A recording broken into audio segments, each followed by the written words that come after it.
Alô, minha gente, hoje nós vamos gravar o correspondente Deutsche Welle 85/22, gravado excepcionalmente não, nós sempre gravamos esse programa numa segunda-feira. Hoje é dia 20 de maio, uma segunda-feira primaveril, mas ao mesmo tempo chuvosa, e o conceito da semana é o seguinte: mutuca é pequenininha, mas faz boi grande correr. Um abraço, gente, e vamos ao nosso primeiro assunto.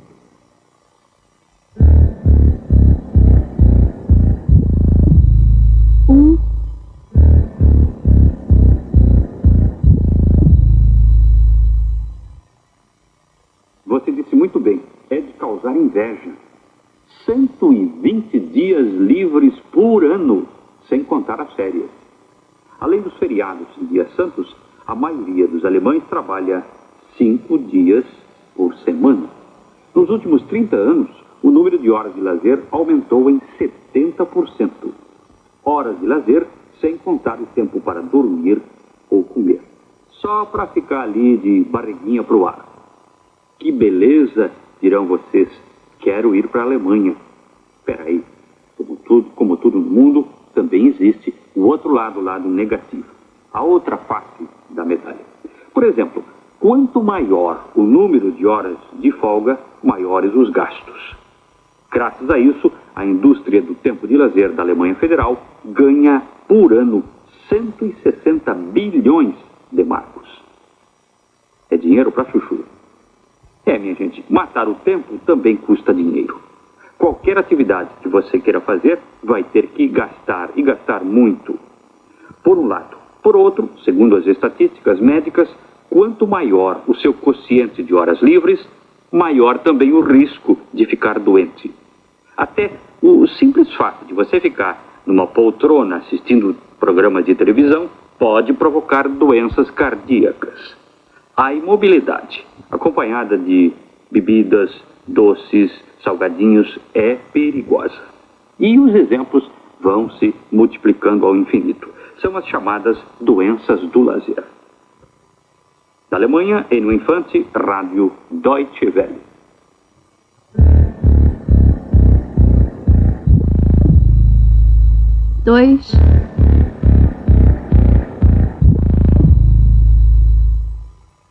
Lá por volta de 1910, era, na Alemanha, muito mais confortável viajar de Zeppelin do que de avião. O avião podia levar apenas 2 passageiros que passavam a viagem sempre sentados, enquanto que um dirigível, um Zeppelin, transportava 20 passageiros, com a mesma comodidade oferecida pelos grandes transatlânticos da época. O preço é que era bem salgado. Segundo um anúncio da imprensa da época, um passeio turístico naquele tempo custava 200 marcos, o que equivalia a 2 salários mensais de um bancário. E o passeio demorava exatamente 2 horas. Mesmo assim, havia necessidade de se fazer a reserva com várias semanas de antecedência. O pioneiro dos dirigíveis foi um conde alemão de nome Zeppelin. Ele projetava os aparelhos, construía e depois até pilotava. Com um vento favorável, um Zeppelin fazia um percurso de 500 quilômetros em 9 horas, o que hoje, 75 anos depois, corresponde na Alemanha a um trem, a velocidade média de um trem. Só que viajar lá por cima, vendo tudo pequenininho na Terra, deve ser, ou deveria ser, muito mais atraente do que uma viagem de trem. Poucos anos depois do pioneirismo do conde Zeppelin, os dirigíveis passaram a ser usados para fins bélicos. Pintados de preto, levavam bombas a bordo que eram depois atiradas sobre cidades inglesas. Isso durante a Primeira Guerra Mundial. Acabado esse conflito, os Zeppelins passaram a assombrar o mundo com seus voos intercontinentais e chegaram mesmo a visitar o nosso Brasil. 75 anos da era dos Zeppelins. Da Alemanha falou Enio Infante, Rádio Deutsche Welle.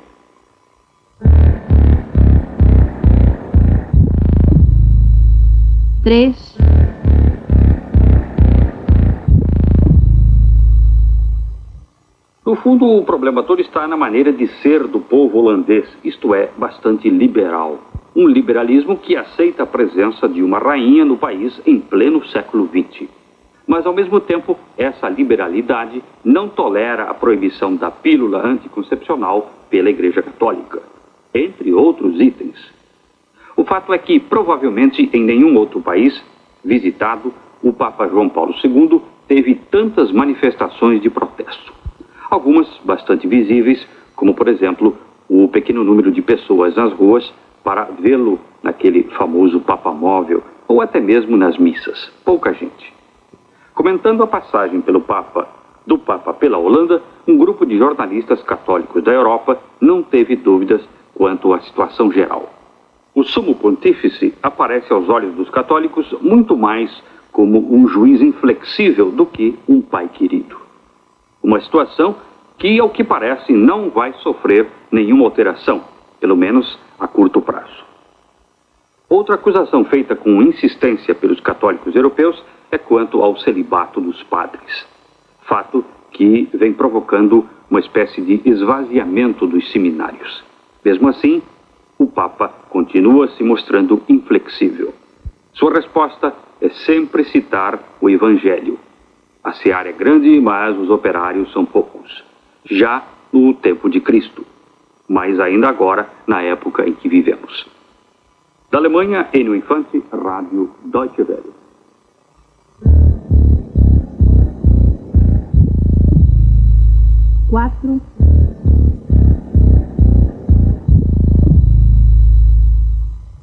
Eles moram em cavernas e andam muito bem satisfeitos, principalmente na região montanhosa da Andaluzia.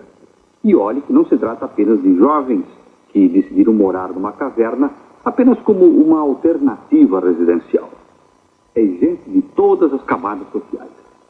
Metade dos moradores dessas cavernas possuem instalações sanitárias completas, água corrente e luz elétrica.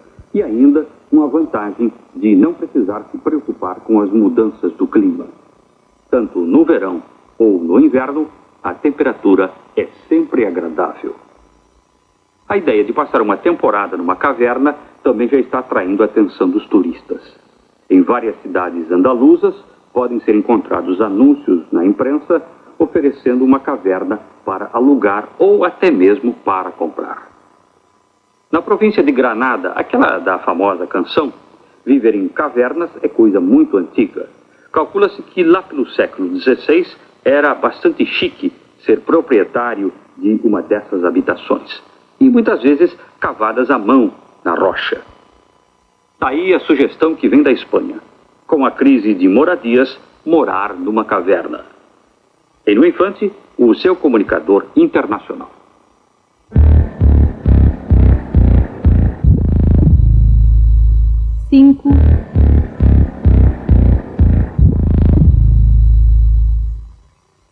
Realmente, aqui na Alemanha, este é um velho preconceito, nutrido tanto pelos empregadores como pelas companhias de seguro. Dizem que as mulheres adoecem com mais frequência que os homens. Dizem, mas não provam. De sorte que o Instituto de Ciências Sociais e Econômicas da Federação dos Sindicatos Alemães resolveu analisar a coisa. E para que ninguém pudesse pôr defeito, pediram a colaboração do Centro Científico de Berlim. Após uma série de estudos, conseguiram provar que as mulheres não faltam no emprego nem com mais frequência e nem por períodos mais prolongados do que os homens. O preconceito realmente não passa de preconceito. Os cientistas descobriram, inclusive, que na Alemanha existem estatísticas feitas regularmente, das quais a verdade pode ser lida, é só querer. Nem havia necessidade desse novo estudo. Existe uma faixa de idade na qual a porcentagem de doenças aumenta para as mulheres, entre os 40 e 49 anos de idade. Mas, em compensação, nas outras faixas, os homens ganham, de sorte que o total equilibra. A distribuição das doenças é diferente entre homens e mulheres.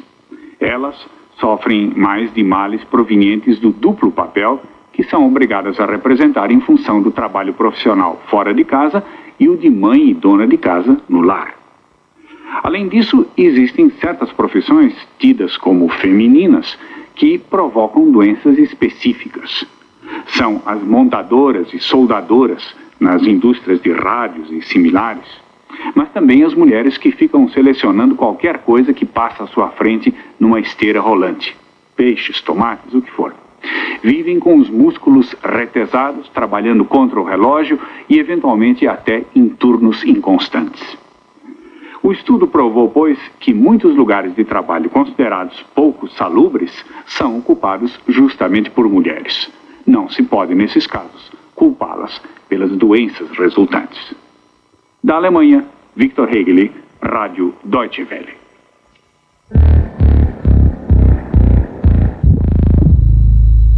Seis.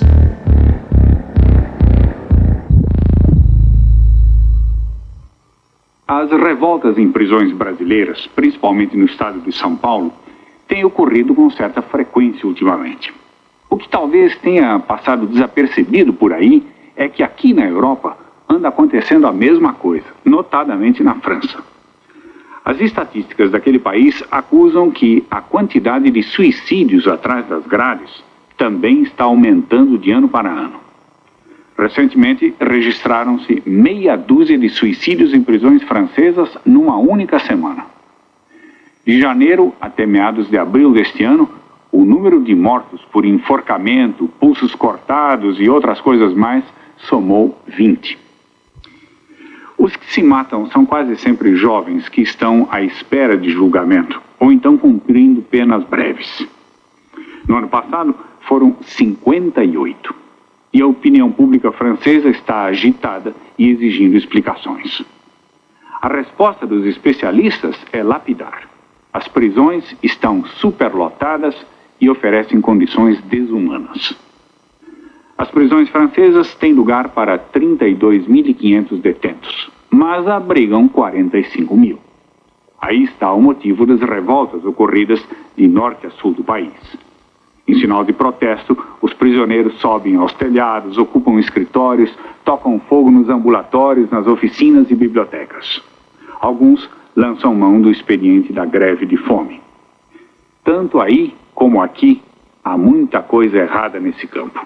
Positivamente, não é assim que se consegue reconduzir quem cometeu um erro ao regaço da sociedade.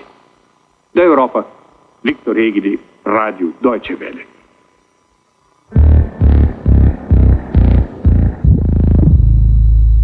Sete.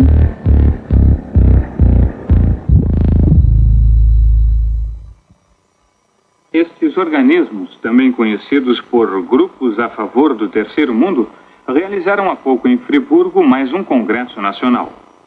Nele criticaram as atividades das empresas multinacionais e a acelerada corrida armamentista dos países ricos que estão impedindo a realização dos projetos de desenvolvimento e estão deteriorando a situação de vida dos pobres nos países do chamado terceiro mundo.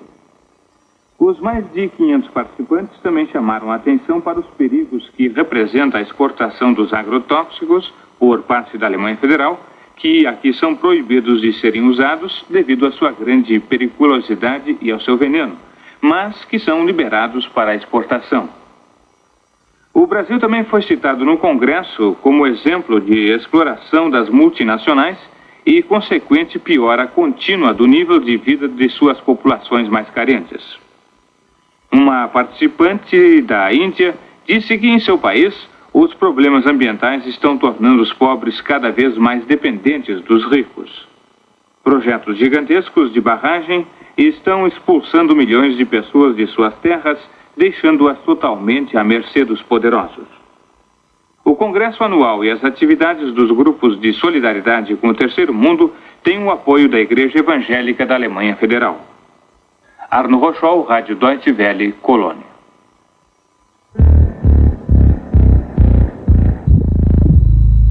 Oito.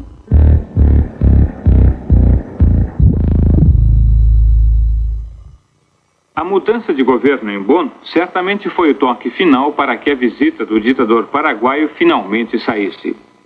Os sociais-democratas, ao contrário dos atuais conservadores, não simpatizavam com a ideia de receber Stroessner pessoalmente.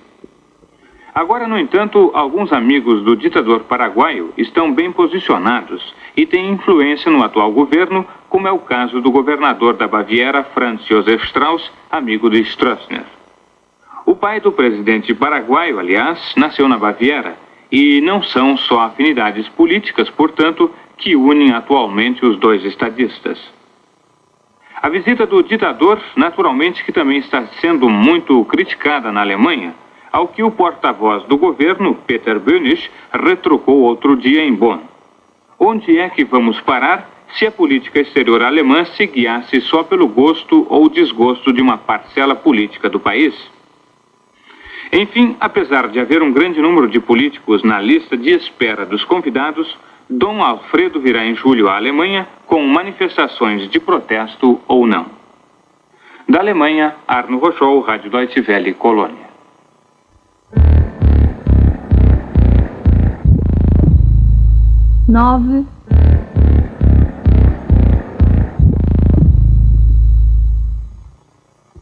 Pois é, amigos. O médico da seleção alemã de futebol, Dr. Hess, fez uma pesquisa nos últimos 3 anos para ver qual é a modalidade de esporte que mais vítimas faz.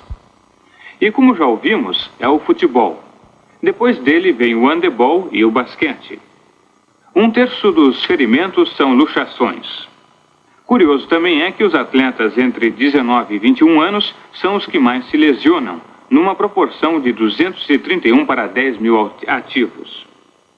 Mas se o futebol é o que mais feridos faz, a equitação é a modalidade que provoca os ferimentos mais graves, como ferimentos da cabeça e do cérebro. O tênis também é uma modalidade um tanto perigosa, principalmente para a cabeça, pescoço e a vista.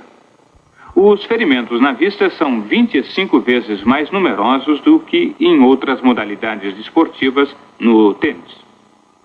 E, finalmente, só como curiosidade, 1 de cada 125 acidentes provoca lesões pelo resto da vida e 5% destes acidentes graves obrigam as vítimas a aposentar-se precocemente. O professor Hess ainda descobriu que os atletas profissionais adiam tratamentos e operações necessárias com maior frequência do que amadores, prejudicando assim bem mais sua recuperação. Era isso aí, amigos. Da Europa falou Arno Rochow.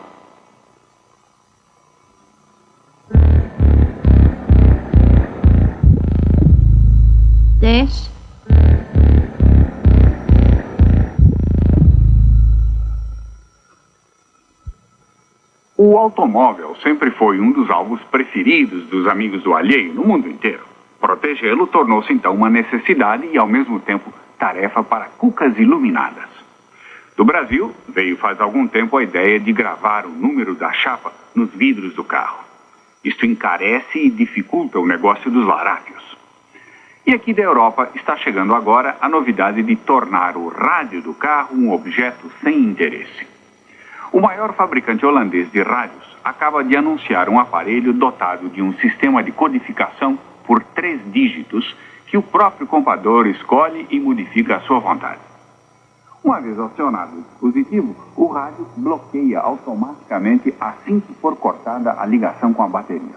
Quer dizer, não adianta roubar, porque a partir daí o rádio não funciona mais. Mas com um pouquinho de paciência, dirão vocês, o larápio vai tentando e acerta o código uma hora qualquer. Para isso, ele vai precisar vários anos de paciência, pois a cada tentativa errada, os dígitos ficam bloqueados por 15 minutos. E as possibilidades de errar são quase 1 milhão. Tentando dia e noite sem parar, a coisa pode levar 28 anos. É, portanto, perfeitamente justo o decalque que acompanha o aparelho para ser colocado na janela. Desista, não adianta roubar este rádio. No mercado europeu, o rádio vai custar aproximadamente $300. Da Europa, Victor Hegel, Rádio Deutsche Welle.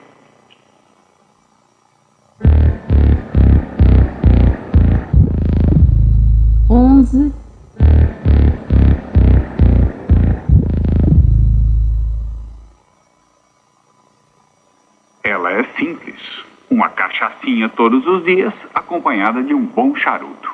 Aos domingos, acrescente-se uma ida à igreja. mas o principal fator é ficar longe das mulheres. Esta receita foi dada por um velhinho de 104 anos de idade da região do Sarre, na fronteira entre a Alemanha e França. O velhinho é pessoa simples, um ex-operário de fábrica, mas ainda hoje ele gosta de passear e de ler o seu jornal diário, para o que, aliás, nem precisa de óculos. Na sua receita, ele de vez em quando substitui a cachaçinha por um vinho. E já que estamos falando de bebidas, aqui vai mais uma novidade. A França, que sempre foi um país consumidor de vinho, está mudando seus hábitos. Está trocando o vinho pela cerveja. Ao mesmo tempo, está diminuindo o consumo de álcool per capita. Antigamente, a França era recordista nessa disciplina, a do consumo do álcool.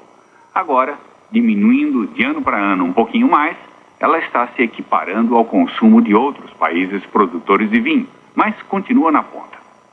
A média francesa é de 15,5 litros de álcool por pessoa e por ano, enquanto que os portugueses, por exemplo, consomem 13,5 litros. Da Europa, Victor Hegel, Rádio Deutsche Welle.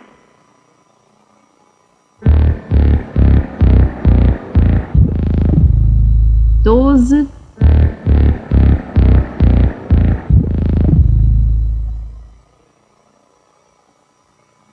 Friedrich Dürrenmatt, famoso escritor suíço e batalhador pela liberdade e pelos direitos humanos, recusou-se a participar de uma conferência sobre justamente esse tema. A conferência foi criada na França, e o principal motivo da recusa de Dürrenmatt foi o alto índice de exportações bélicas francesas.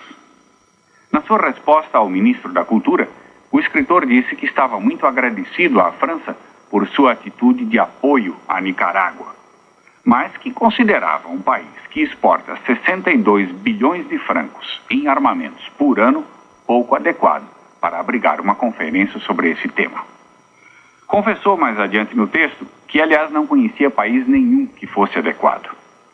Falar sobre liberdade e direitos humanos num país onde haja fome seria um ato de desprezo, de escárnio. Num país que espezinha a liberdade e os direitos humanos, totalmente impossível. E num país que fabrica e vende armas para a opressão, seria até puro cinismo. Friedrich Dürrenmatt termina o seu telegrama dizendo: já que as meditações estratégicas do presidente norte-americano passaram a incluir até mesmo o espaço sideral, sugiro que a conferência seja realizada num outro sistema solar. Aí sim, eu aceitaria o convite de bom grado. Da Europa, Victor Hegel, Rádio Deutsche Welle.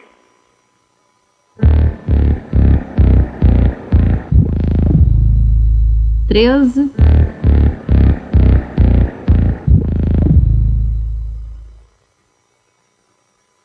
É sempre um prazer poder comparecer ao seu programa. A gravação que eu mandei esta semana chama-se Ich bin stark, Eu Sou Forte, e é cantada pela Mary Rose, veterana que nunca deixa de fazer sucesso. Esse Ich bin stark é a versão alemã do sucesso mundial You're My Heart, You're My Soul, da dupla Modern Talking. E agora vem um detalhe curioso. Todos pensam que a dupla Modern Talking é norte-americana, mas os dois rapazes são alemães também, e acertaram em cheio logo com o primeiro compacto simples que produziram. A versão da Mary Rose também acertou em cheio, pois realmente está à altura do original. Com vocês, Mary Rose e Ich bin stark.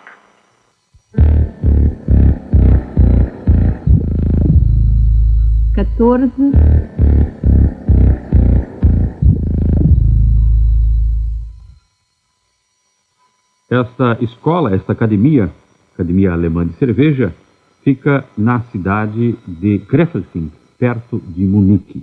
E foi lá, nessa academia, que nós tivemos a oportunidade de ouvir o brasileiro Homero Francisco Guercia, funcionário de uma conhecida companhia cervejaria brasileira, que nos deu as seguintes impressões. Um estudo para mim na escola Demens ofereceu condições de eu adquirir conhecimentos que certamente no Brasil eu não teria oportunidade de adquiri-los. Primeiro porque a área cervejeira, a área de bebidas, apesar de ser alastrada, apesar de abranger toda a dimensão do continente sul-americano, não existe na América do Sul uma escola que seja direcionada, em todos os aspectos, ao ramo de bebidas. Então, hoje em dia, com o avanço da técnica, com a automatização cada vez maior, é necessário que um elemento que vai ocupar uma posição chave numa indústria cervejeira tenha conhecimentos básicos e funcionais para poder transmitir e levar esses conhecimentos à sua indústria.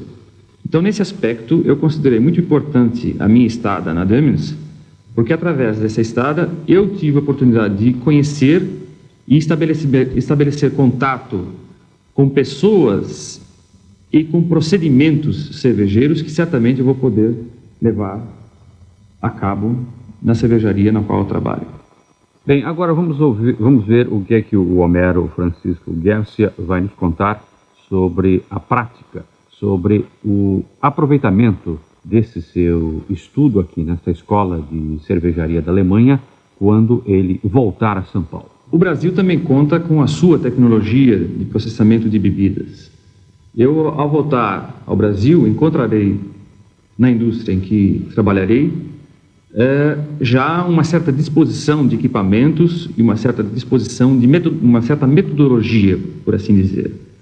E eu terei a oportunidade de, com esses conhecimentos aqui adquiridos, procurar não só melhorar aquilo que já é feito dentro da cervejaria, como também estabelecer novas ligações. Eu poderei propor novas coisas, propor até mesmo novos produtos, né, e colocá-los em prática.